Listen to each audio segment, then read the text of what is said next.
Hey soccer fans, this is Nick here on the Feed the Fire podcast, coming to you on Monday, October 28th. The MLS Cup Playoffs have kicked off. We've gotten some crazy results already. Right now, as I am recording, we've got New York City and FC Cincinnati battling it out. We've seen the wild card games get played. We've seen some of the first matches get played. And the excitement level has not disappointed. But with all of that going on, there is still a lot to talk about with the Chicago Fire. It's been a week since they made the roster decisions. I haven't commented on that yet, so we're going to get into that. We're going to get into some of the MLS salary guide and the reported salaries from the MLS Players Association regarding the Fire, and maybe that has a little correlation with which players the Fire let go and which they decided to keep. So we're going to talk about all that and more in this upcoming episode. But first, I want to remind you, if you want to get in touch with me, reach out by email, glasshousesoccer@gmail.com, and find me all across social media at glasshousesoccer. Also, for you watching on YouTube, I'm wearing one of my old school Hellas Greek jerseys here because today, October 28th, is a national holiday for the Greeks. It is known as Ohi Day, or the Day of No. It commemorates the Greek Prime Minister telling the Axis powers, telling his counterpart in Italy, no, that we will not allow Italian and Axis troops to occupy Greece during World War II, and as such sparked off a combined Italian and an Albanian invasion of Greece, of which the undermanned, under-equipped, underfed Greek fighters ended up actually beating back the Italian and Albanian attacks, taking all of what is now Albania, forcing the Italians to have the Germans, the Nazis, come to their rescue, and delaying the Nazi invasion of Russia by, about 8 months or so. And as we all know, there's a big difference between invading Russia in the spring than in the winter, and as a result, Hitler's timetable was delayed, the invasion in Russia failed, and it was the beginning of the end for the Axis powers in World War II. So there's a little bit of your Greek history on this national holiday. It's a point of pride for Greeks all over the world, so if you see a Greek this week, give them a hug, wish them a happy Ohi Day, and as I have taught my children, this is an example that they need to follow to always make the right decision.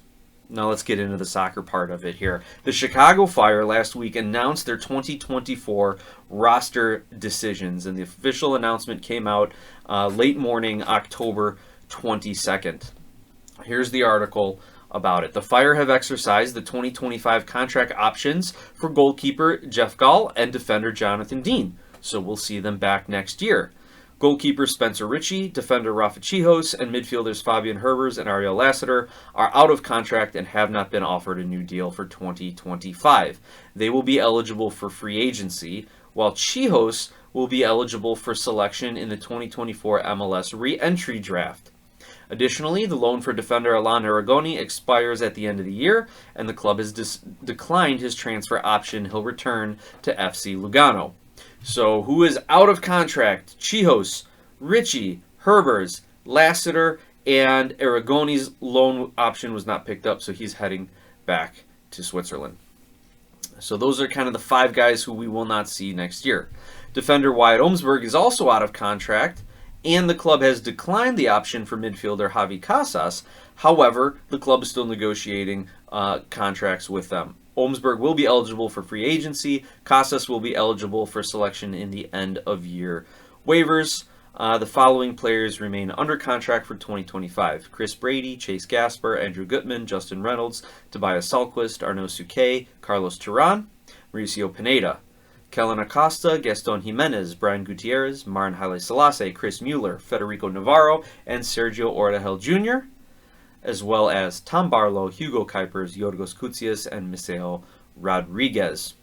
Roster decisions for players who are currently on loan will be announced at a later date, and that is all those guys from CF2 who have been loaned out, recent draft picks who have been loaned out. So those are the guys who are in still, those are the guys who are out, and those are the guys who are being negotiated with. So let's take a look at Jeff Gall and defender Jonathan Dean. Goalkeeper Jeff Gall and defender Jonathan Dean. I think these are very much driven by business as well as roster build. You know that the Chicago Fire have no dearth of goalkeepers available from Chris Brady down to Patrick Los and some of the other guys on the CF2 team. They keep Jeff Gall probably because he is a very reasonable salary and a solid backup, and someone who can keep Chris Brady either pushing for him for minutes or kind of act as kind of that senior mentor a little bit for him. And Jeff Gall this season made $89,716. That was his base salary and his guaranteed compensation. So he actually had the second lowest salary on the team this year. Brian Dowd. I mixed him up with Patrick Los. Brian Dowd was their draft pick, who I wanted to mention, but also Patrick Los on the second team as well. So you've got goalkeepers at the ready to step up in the event Chris Brady goes down or is transferred. Jeff Gall, a cheap option to keep as a competent backup MLS goalkeeper there. Now, Jonathan Dean, let's see where he falls. He's actually the fifth cheapest salary on the squad. He has a base salary of $115,000 and guaranteed compensation of $123,167 this season. So again, he is a very, very affordable option and a competent backup who can play on the left and right as we've seen this season. Obviously, he's a little better on one side than the other, but the fact remains he is a very, very affordable, competent backup option. Not someone you want to be starting many matches this season, but someone who can slide in, provide depth when needed, and provide a spot start as players pick up injuries. So as we talked about in prior episodes, that is very, very, it's affordability, right? Now, who was let go here, or not let go, but not renewed? Chihos, Herbers, Lassiter, Ritchie, and Aragoni. Let's take a look at where they are. So Chihos actually was the fourth most expensive player on the roster. He had a base salary of $1.3 million, and his guaranteed compensation was just a little bit higher than that at $1,336,667. And you can find all these figures, by the way, on the Major League Soccer Players Association website. You can filter it, you can export it, so it's all there for you. So Chihos was the fourth most expensive player on the team, behind Kuipers, Jimenez, and Kellen Acosta. Now, who else was not renewed? Alan Aragoni as a right back. His base salary was $462,000. His guaranteed compensation was $472,000. So, as far as right backs go, a fairly expensive right back, and someone who hasn't gotten a lot of playing time. Speculating, people are saying it's because of his attitude. He didn't get along with Klopas. Even on the field, he wasn't as effective for long stretches. Part of that, I think, was just because he was so overly physical, and the referees didn't want to allow that kind of style of play. But I liked him. I thought he was excellent when he did work well with Marin Haile Selassie, when they could link up a little bit, and when Aragoni actually could push forward and get involved in the attack. I think he played very well. I would have liked to see him stick around, but for almost $500,000 for someone who was kind of on the outs with the prior coaching staff, I can understand why they didn't pick up his option. Fabian Herbers is a base salary of $400,000 and guaranteed compensation of $421,250. So Herbers, again, starting to get into a little bit more expensive territory for a now 31-year-old midfielder veteran who isn't really going to be a mainstay of a team that's contending for trophies. So I can understand why they let him go. And hey, maybe they said, why don't you go explore free agency? See if you can't get one more big paycheck. You're just not going to fit in here with the Chicago Fire in the future. And I had another fan tell me, hey, San Diego FC should go out and try and sign Herbers as someone who can bring a veteran presence to that locker room. And if they got enough money, go for it. But I don't know if an expansion club is going to want to drop $400,000 on a midfielder who probably isn't starting caliber in MLS anymore. So that's the Fabian Herbers situation there. I'm okay that he left. I know he's a fan favorite. I know he's been a Fire stalwart. I know he is the one last player that George Heights signed or brought in. So some people are seeing this as almost a changing of the front office. Finally, they've turned over the roster. I'm sorry, not from Heights, the prior ownership and management group there. So there's a little symbolism here, as well as the financial aspect, as well as they need to upgrade their roster in many, many places as well. So Fabian Ferbers, one last time, wishing you well, wishing you all the best. You always represented the club well. You had some sloppy games. You had some games where you started to look your age. But at the same time, I'm sure there's an MLS club out there that would be willing to sign you at the right price. Ariel Lassiter, on the other hand, I joked that for a transfer fee, it was totally worth it. It was only a $75,000 transfer fee last year and this upcoming year if they were going to do it in 2025. But his salary actually was $230,000 base and guaranteed $250,280. I think if you gave him more time to work with Kuipers, Koutsias, and Gutierrez, you would have seen something develop there. I think he would have been an asset. He would have been able to maybe win that starting spot over Chris Mueller, who, by the way, is at $650,000 base salary, $712,000 and some change guaranteed compensation.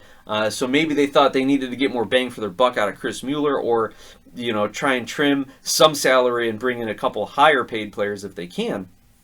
But I think Lassiter was developing, or would have developed, a very good relationship with Kuipers, Koutsias, Gutierrez, and Gutman on that left side, had they all been able to play together a little bit more. And people criticize the signing of Lassiter, saying, why would you bring this guy in if you know he's going to be out with the Costa Rican national team for 4 or 5 weeks throughout the course of the second half of this season? So I agree that it was an interesting signing. We needed the wing play, but now they just went ahead and let him go for $250,000 that he would have potentially been owed next season.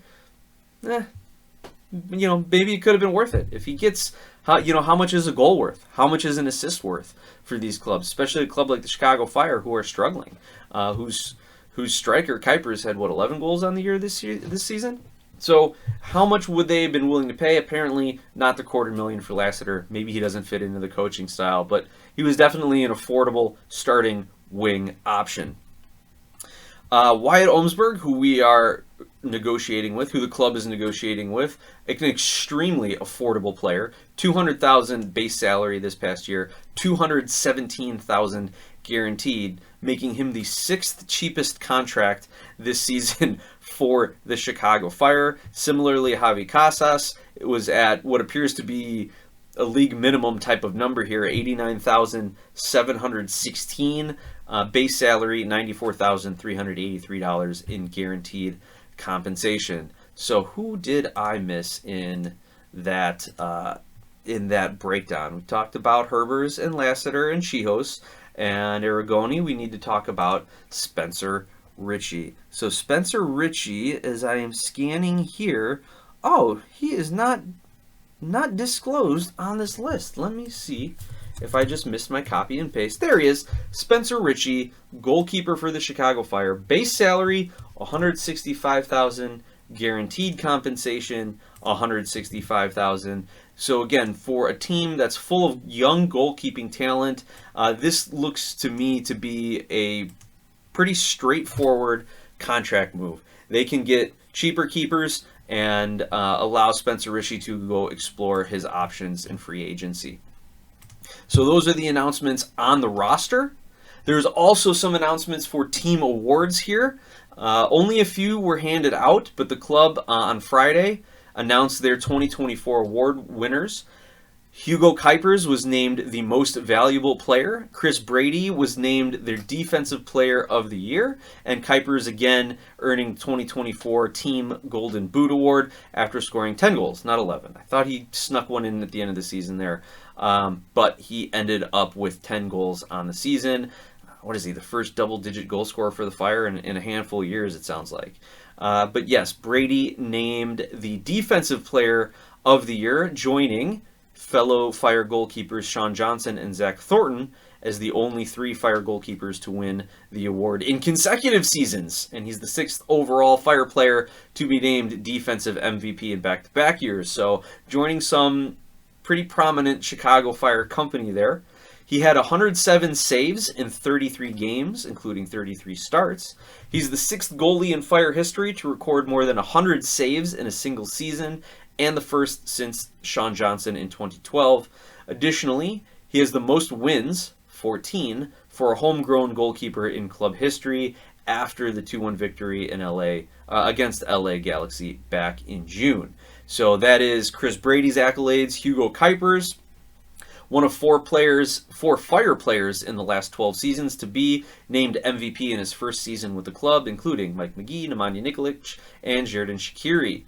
Second Fire player to hit 10 or more goals in a single season since Robert Beric 2020. I wanted to say Beric, but I wanted to fact check myself first.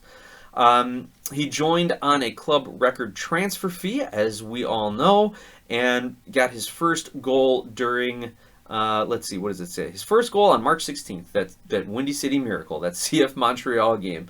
And then, what else do they say about him?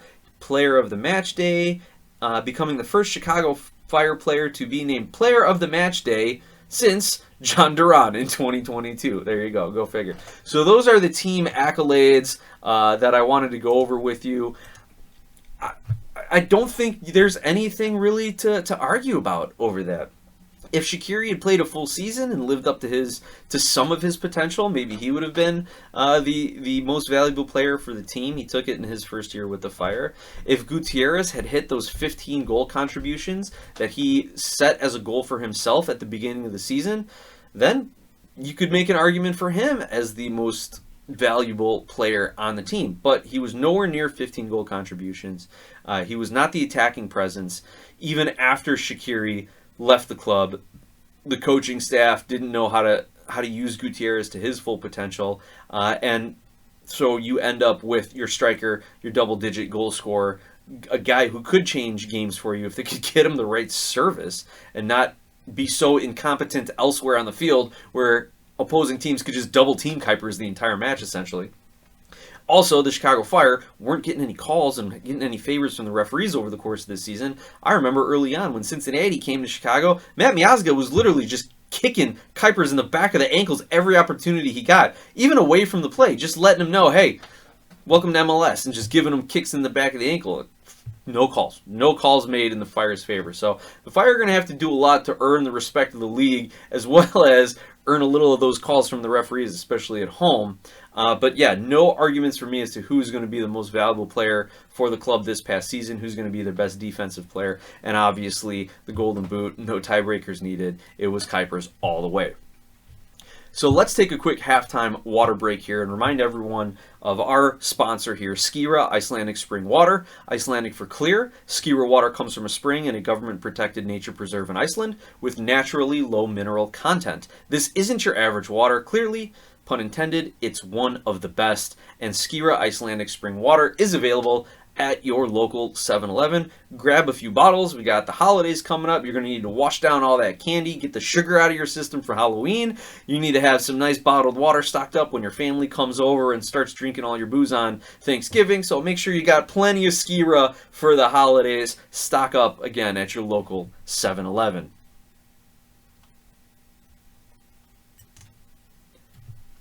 Okay, looking into the second half of the show, it's going to be a short one. There's playoffs to watch. There's Monday Night Football if you want to get to that. But I wanted to kind of go into a little more detail in the MLS Players Salary Guide here and look at some of the Chicago Fire salaries against some of the other players from around the league. So for the Chicago Fire this season, it'll come as no surprise that Hugo Kuipers has the highest salary on the club. He has a base salary of $3,238,000 and a guaranteed compensation of $3,528,044. What the guide says regarding base salary versus total compensation, or let me just read you what the salary guide says, so you know what we're talking about here. The 2024 salary guide contains salary info for all MLS players under contract as of September 13th, 2024.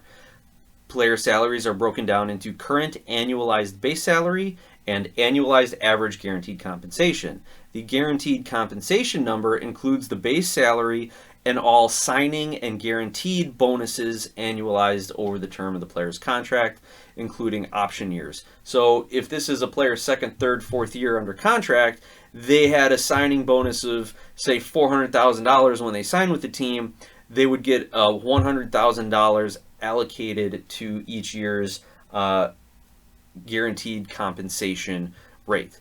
They even give me an example here. I just said one myself. Look at that. The teacher in me coming up with examples. Here we go. Nice round number examples too.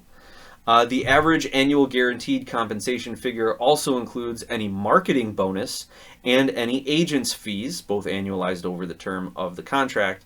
The average annual guaranteed compensation figure does not include performance bonuses because there is no guarantee that the player will hit those bonuses. These figures include compensation from each player's contract with MLS. As you all know, MLS is a single entity. The clubs are all franchises, so the players contract with the league, not with each individual club.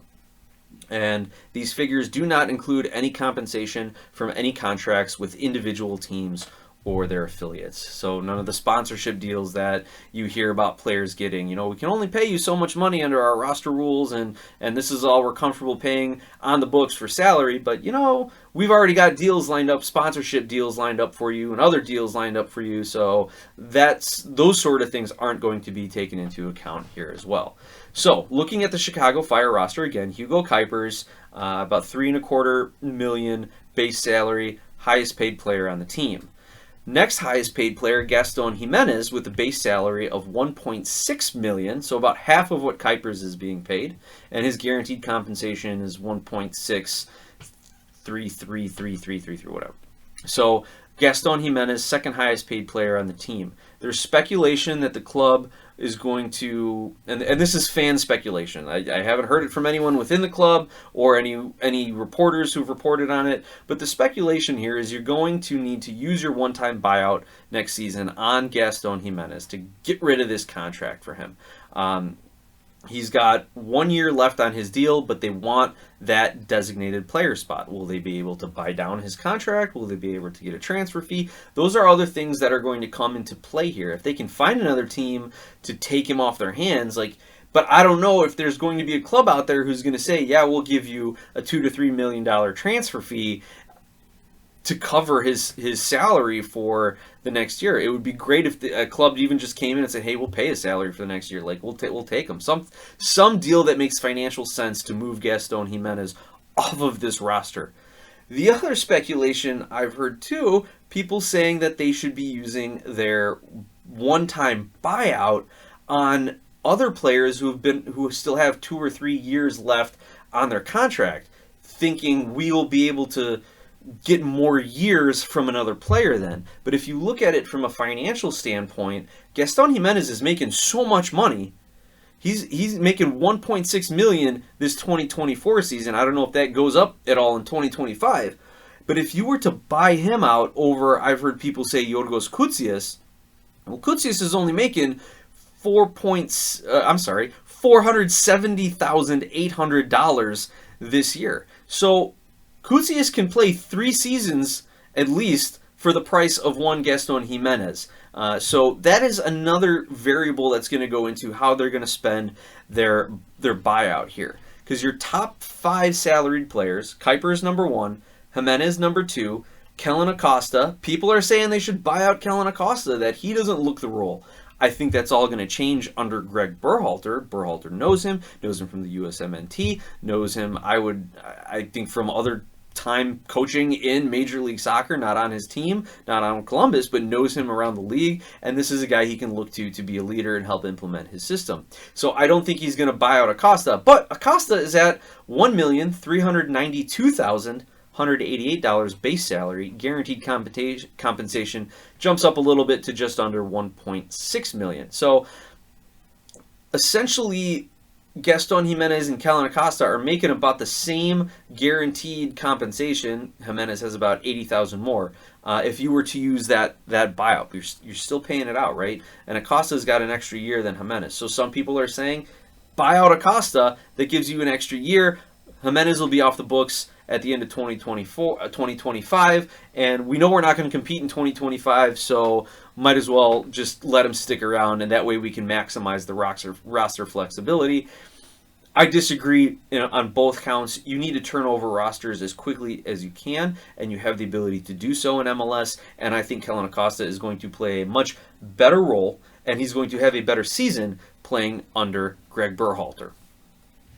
So those are your top three. Rafa Chihos, $1.3 million, is your fourth highest paid player this season. Then followed by Brian Gutierrez, $803,409. That's his base salary. $896,000 guaranteed compensation, give or take a few bucks here. I'm rounding for everybody. But yeah, Brian Gutierrez is your fifth highest paid player this season, and he's not even making $1 million.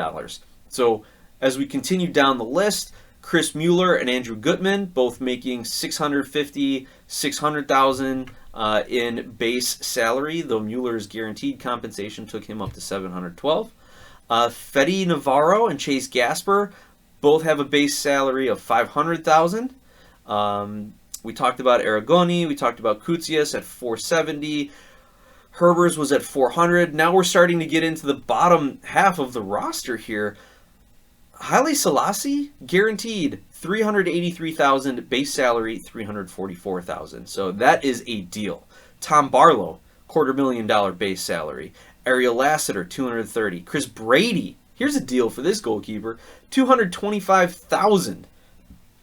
I think he's a top 10 goalkeeper in MLS. He's got huge transfer potential. I don't see the Fire, like the way they moved off Spencer Ritchie for $165, if it is a financial decision, they should be moving off of Chris Brady at $225. You could probably find a goalkeeper with not as much of a drop off for much cheaper if you're only looking at dollars and cents. But the value in keeping Brady around, not only is he a favorite of the fans, not only is he a homegrown, not only is he one of the top keepers in MLS, I think, but also his transfer value is going to be huge. He's going to be one of the highest transferred goalkeepers out of MLS, I think, whenever that time comes. And it's just going to be a matter of getting the right transfer fee for him. I can see Greg Berhalter transferring Chris Brady if he can get $3, $4, $5 million for him, knowing that we've got that stable of goalkeepers coming up behind him. And when you're rebuilding the back line, you might as well get the best out of a Brady transfer now, and kind of see who can step into the role as the starter next season with a rebuilt back line. Anyway, that's a lot of goalkeeper speculation there. But yeah, Wyatt Olmsberg, $200,000. Jonathan Dean, $115,000 base. Victor Becerra, out on loan, $104,000 base salary. Javi Casas, Jeff Gall, $89,000. Brian Dowd, the draft pick goalkeeper out of Notre Dame, $71,000 base salary. So the Fire do not have a lot of players in that higher end of the pay schedule here. For comparison's sake, let's take a look at the top base salaries in MLS right now. Obviously, Leo Messi, number one, $12 million base salary. Sergio Busquets, $4 under $8.5 million. It's $8,499,996. Lorenzo Insigne, $7.5 million. Emil Forsberg, $5.4 million. Hector Herrera, $4.75 million. Sebastian Driussi, this Austin fans, maybe you're overpaying if you think. $4.5 million for Driussi. Christian Benteke, $4.25 million.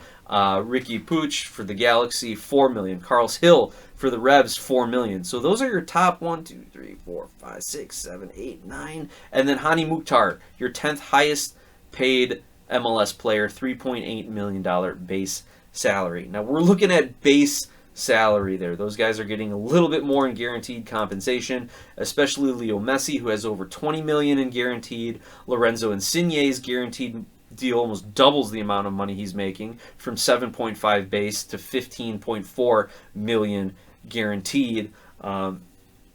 So there's that to be taken into account too. But those are the top salaries. So if you want to look though at base salary, if we want to compare, let's see, Hugo Kuipers is making $3.2 million base salary. Who else is around that range in MLS? Alan Pulido's at $3.6 million.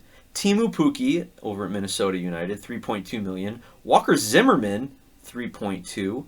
Joseph Paintsill at the Galaxy, 3,136,000, and Federico Bernardeschi, 3,125,000. So those are the guys similar in base salary to Hugo Kuipers. So who would you rather have for that amount of money? Would you rather have Zimmerman, Pukki, Paintsill, Pulido, or would you rather have Hugo Kuipers up top playing striker for your Chicago Fire?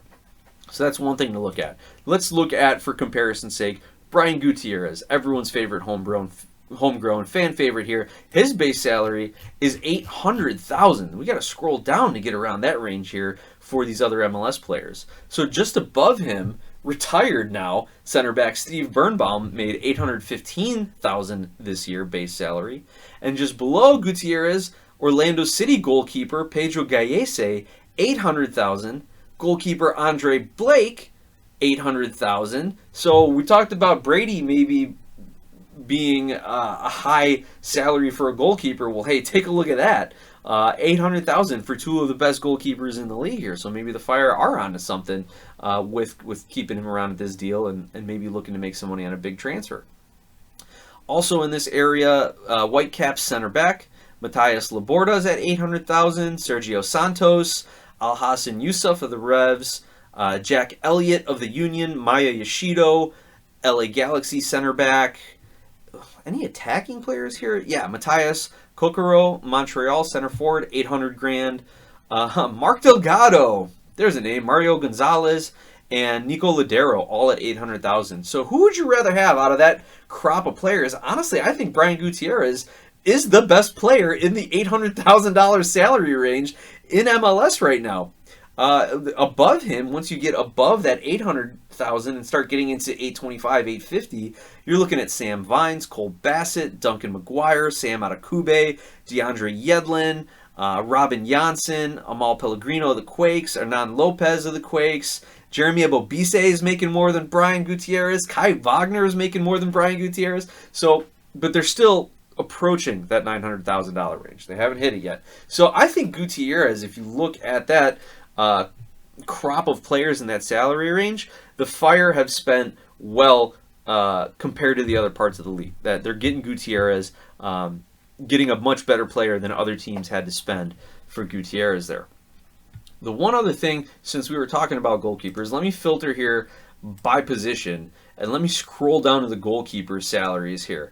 Many goalkeepers are making what looks to be the league minimum, $89,716 for non-rookies, non-first contracts. I think the first-year contract minimum, what we see with Brian Dowd, $71,401. So if we go to our highest-paid goalkeepers here, I think oh no, it's not Gallese and Blake. The highest paid goalkeeper in MLS this season, Roman Berkey of St. Louis City. His base salary is $1.525 million. Guaranteed compensation just over $1.6 million. So Roman Berkey is the highest paid goalkeeper, followed by Zach Steffen of the Rapids, $900,000 this year. Gallese and Andre Blake at $800,000 base, but Gallese tops $1 million in guaranteed compensation. Andre Blake, $981,000 guaranteed.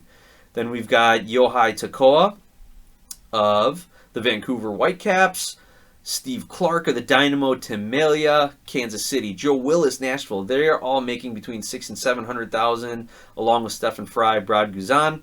And then we start to see it dip down to the $500,000 range of Dane St. Clair, Carlos Cornell, Christian Kalina, Maxime Crépeau. They're all between $450,000 and $555,000.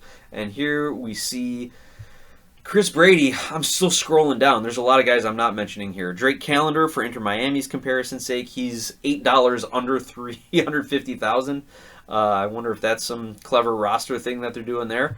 But yeah, Chris Brady, for starting goalkeepers, might be one of the cheapest goalkeepers. Comparable payroll to him, Matt Freese, Alec Kahn, Andrew Tarbell, Josh Cohen. They're all making $25,000 to $65,000 more than Brady, and who is making just less than him? Stephon Cleveland, John Pulskamp, Alex Bono, Clint Irwin. They're making between $190,000 and $200,000. So Brady is an extreme steal as far as goalkeepers go if you want to look at the salary there. And even then, the Fire could probably not see as much of a drop-off given the guys that they've been bringing up through CF2 and the draft and things. So that's not to denigrate Chris Brady. It's totally from a numbers sense. I think he's worth every penny and then some. So very interesting salary guide here. Let's keep this going. This is kind of fun. Let's take a look at some of the other positions. Now, the salary guide really does break it down into right back, left back, center back, attacking mid, D-mid, stuff like that. Excuse me. So let's take a look here at the different positions and who has the highest salary for them. So your highest attacking midfielders are Sebastian Driussi, Carles Hill, Hani Mukhtar, Lucho Acosta, Ryan Gauld, and then Diego Rossi, Alexei Miranchuk, Albert Rusnak, Pep Biel of Charlotte. So those guys are 1.96 and higher. Evander's at 1.93. So those are your top paid attacking midfielders by base salary. Sebastian Driussi tops out at $4.5 million. Center forward, our most expensive center forward in the league, Christian Benteke, $4.25 million, followed by Alan Pulido, Hugo Kuipers, and Timu Pukki. So Kuipers is the third most expensive center forward if you look specifically at that position. Now dropping back to center backs. Oh, these prices are going up. Center backs can make a few bucks in this league, huh?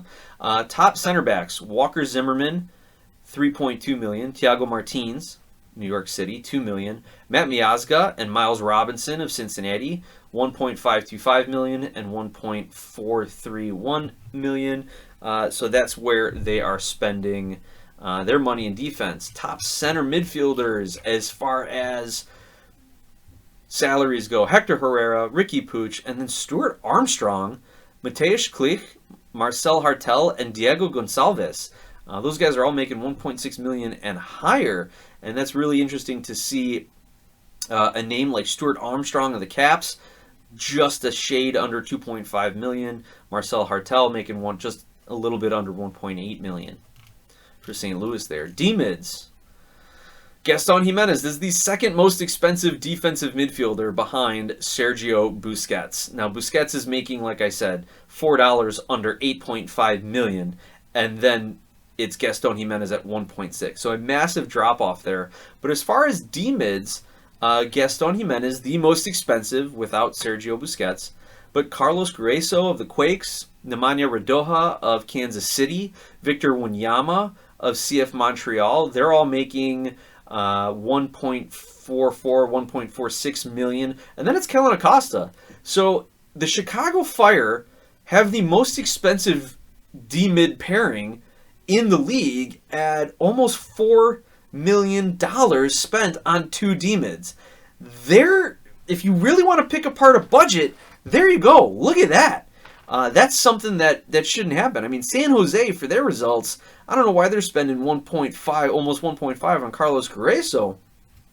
And if you want to look, we're going to look at some other teams and how they've broken their money down as well. But that is definitely an area where the Fire can improve their return on investment.